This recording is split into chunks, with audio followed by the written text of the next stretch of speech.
आज हम भौतिक विज्ञान शिक्षण में प्रोजेक्ट विधि के बारे में पढ़ेंगे, यानी प्रोजेक्ट विधि के बारे में जानेंगे।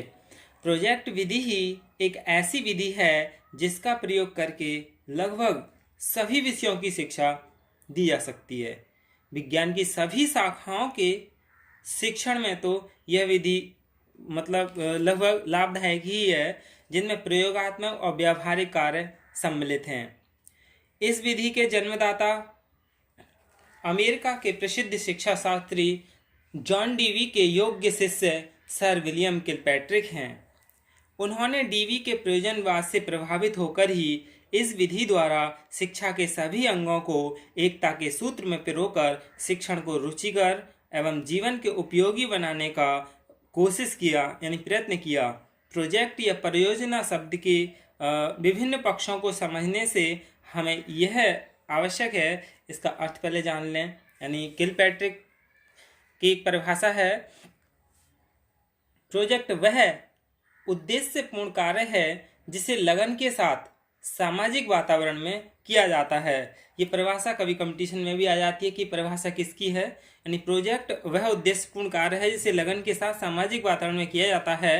ए project is a whole hearted purposeful activity proceeding in a social environment.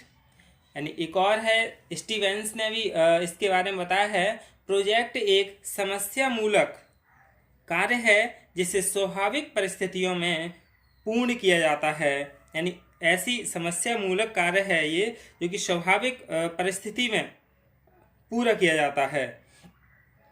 इससे क्या निष्कर्ष निकलता है कि वास्तविक जीवन से संबंधित किसी समस्या का हल खोज निकालने के लिए अच्छी तरह से चुना गया एक परियोजना कार्य है तथा प्रसन्नतापूर्वक हाथ में लिया जाने वाला वह कार्य है जिसे पूर्ण स्वाभाविक परिस्थितियों में सामाजिक वातावरण में ही पूरा किया जाता है।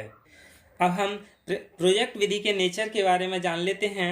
यानी इस विधि में शिक्षा का मुख्य केंद्र प्रोजेक्ट ही है, क्योंकि प्रोजेक्ट से किसी कार्य को किया जाता है, इसी योजनाबद्ध कार्य करके उसे पूरा किया जाता है। और इस कार्य को करते समय ज्ञान की आवश्यकता होती है और उसी समय अर्जित कर लिया जाता है। यानी ज्ञान के लिए उसी समय अर्जित कर लिया जाता है, किसी भी विषय से संबंधित क्यों ना हो। परियोजना कार्य जॉन डीवी के व्यवहारवाद पर आधारित है। जॉन डीवी ने शिक्षा को जीवन के लिए और जीवन द्वारा बनाने पर बल दिया है। उनके अनुसार स्कूल और घर के जीवन में खाई को कम करना चाहिए। यानी स्कूल और घर सब जगह की दोनों जगह की खाई के लिए कम करना चाहिए। यानी प्रोजेक्ट कार्य द्वारा बच्चों को अध्ययन कार्य कराना चाहिए। इसके मुख्य सिद्धांत में जैसे करके सीखना, लर्निंग बाय डूइंग, बच्चे खुद करके सीखेंगे तो उनका ज्ञान भी स्थायी होगा। जीवन से सीखना यानी लर्निंग बाय लिविंग, यानी जीवन से संबंधित सीखना चाहिए। विद्यार्थी के सहयोग और साहचर्य द्वारा सीखना, यानी बालक आपसी सहयोग द्वारा सीखें, यानी learning by cooperation and association. परियोजनाएं प्राथमिक कक्षाओं के लिए बहुत उपयोगी होती हैं और छोटे छोटे समूहों में अच्छी तरह से कार्य करती हैं। अब हम प्रोजेक्ट के पद यानी स्टेप्स ऑफ प्रोजेक्ट, यानी प्रोजेक्ट के लिए कैसे किस तरह से प्रतिपादन किया जाता है। सबसे पहला है परिस्थिति प्रदान करना। एक ऐसी सिचुएशन देनी चाहिए जिससे अध्यापक विद्यार्थियों को आपस में समस्याएं हों। ये परिस्थितियां विद्यार्थियों के साथ वार्ताओं के द्वारा प्रदान की जा सकती हैं, यानी बातें करने के बाद, और विद्यार्थियों और अध्यापकों की रुचियों के अनुसार ही होनी चाहिए। यानी इन दोनों की रुचि होगी उसी के अनुसार ही परियोजना कार्य छात्रों को देनी चाहिए। ऐसी परिस्थितियों का सामना करने के लिए ही विद्यार्थियों में अनुकूल प्रोजेक्ट को हाथ में लेने की इच्छा जागृत होनी चाहिए। अगला है चयन और उद्देश्य। यानी इस पद के अंतर्गत अध्यापक विद्यार्थियों की परिस्थिति के चयन में सहायता देता है। परियोजना का चयन विद्यार्थियों पर लादना नहीं चाहिए, यानी विद्यार्थियों की रुचि के अनुसार ही उन्हें देनी चाहिए। यानी विद्यार्थी, वैसे तो विद्यार्थियों के लिए स्वयं निर्णय लेना चाहिए कि वे कौन सी परियोजना कार्य लेना चाह रहे हैं। अध्यापक तो बस यह देखे कि जो आपका है वो उद्देश्य स्पष्ट हो रहा है या नहीं हो रहा है। विद्यार्थी स्वयं इसके लिए चुने। अध्यापक युक्ति से उनका मार्गदर्शन कर सकते हैं ताकि वे धन और समय की बर्बादी ना करें, बस उन्हें सलाह दे सकते हैं। अगला है योजना यानी प्लानिंग। इसके बाद चयन के बाद विद्यार्थियों की परियोजना की विस्तृत योजना तैयार करनी चाहिए। यानी इस कार्य में भी अध्यापक के लिए विद्यार्थियों का मार्गदर्शन करना चाहिए, लेकिन अपने सुझावों को उन पर थोपना नहीं चाहिए। अपने जो सुझाव हैं उन्हें छात्रों को थोपना नहीं चाहिए। अध्यापक अपने मन ही मन में 2-3 योजना तैयार कर ले और विद्यार्थियों को मार्गदर्शन दे। प्रत्येक विद्यार्थी को बहस में भाग लेने के लिए प्रोत्साहित करना चाहिए। प्रत्येक विद्यार्थी योजना को ठीक ढंग से कॉपी में नोट कर लें। योजना में सभी विद्यार्थियों में कार्य को विभाजित किया जाना चाहिए और परियोजना में कार्य में अपना योगदान दे सकें। अगला है लागू करना या कार्यान्वित करना। जो हमने योजना बनाई है उसको अब लागू करना है, यानी क्रियान्वयन करना है उसका। योजना बना लेने के बाद ये जिम्मेदारी आ जाती है कि विद्यार्थियों को उनकी रुचियों और योग्यताओं के अनुसार कार्य बांट दें। परियोजना को कार्यान्वित करने के लिए अपना सक्रिय योगदान देना चाहिए।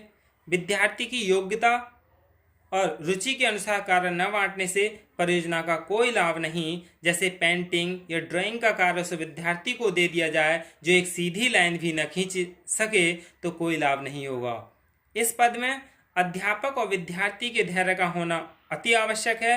अध्यापक को समयानुसार निर्देश देते रहना चाहिए, क्योंकि यहाँ जो योजना बनाई है उसका क्रियान्वयन किया जा रहा है। इसके बाद है मूल्यांकन यानी इवैल्यूएशन करना। परियोजना की समाप्ति पर सारे कार्य का मूल्यांकन किया जाना चाहिए। त्रुटियों को लिख लेना चाहिए और विद्यार्थियों को स्वयं अपनी आलोचना करनी चाहिए। विद्यार्थियों को यह देखना चाहिए कि परियोजना के उद्देश्य किस सीमा तक प्राप्त किए गए हैं या कर लिए हैं और उनमें क्या कमी रह गई है।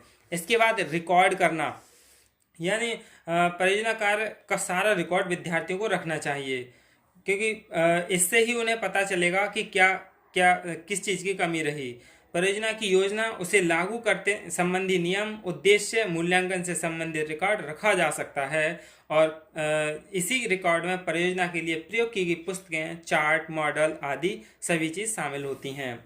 इसके बाद इसकी हम विशेषताओं के बारे में जान लेते हैं। यानी प्रोजेक्ट विधि की विशेषताएं, यानी यह सीखने के नियम पर आधारित है प्रोजेक्ट विधि। और सीखने के नियम जो थॉर्नडाइक ने दिए हैं, ये वैसे अलग से भी कंपटीशन में पूछ लिए जाते हैं। तैयारी का नियम, अभ्यास का नियम, प्रभाव का नियम, इसके क्रम भी पूछ लिए जाते हैं। दूसरा नियम कौन सा है थॉर्नडाइक का या सीखने का, तो अभ्यास का नियम है। तो प्रोजेक्ट विधि की विशेषताएं यानी सीखने के सिद्धांत पर आधारित हैं। तैयारी का नियम, यानी परियोजना विधि में विद्यार्थी सृजनात्मक कार्य सीखने के लिए तैयार किया जाता है। फिर तैयार करने के बाद उन्हें अभ्यास का नियम, यानी विद्यार्थी अभ्यास द्वारा बहुत कुछ सीखते हैं। भौतिक विज्ञान शिक्षण के समय जब वे वास्तविक परिस्थितियों से कार्य करेंगे तो उनका अधिगम अधिक होगा। और फिर उसके बाद प्रभाव का नियम, यानी अधिगम प्रक्रिया सफलता और असफलता से बहुत प्रभावित होती है। किसी भी अधिगम परिस्थिति में प्रसन्नता का प्रभाव कार्य को करने और सीखने के लिए विद्यार्थी को प्रोत्साहित करता है। यानी परियोजना विधि में सामूहिक अंतःक्रिया और सहयोग को बढ़ावा मिलता है और समुदाय के हितों के बारे में चिंतन का विकास होता है। इस विधि में लोकतांत्रिक ढंग से सीखने की प्रक्रिया का विकास होता है। इस विधि में परिश्रम की मर्यादा का विकास होता है और इस विषय में के साथ सह संबंध ढूंढा जाता है। खोज के परिणाम स्वरूप प्रसन्नता का अनुभव भी होता है और मानसिक परिधि का विस्तार भी इसी विधि से संभव है। यही क्या है, समस्या समाधान विधि है, यानी प्रोजेक्ट विधि है। धन्यवाद।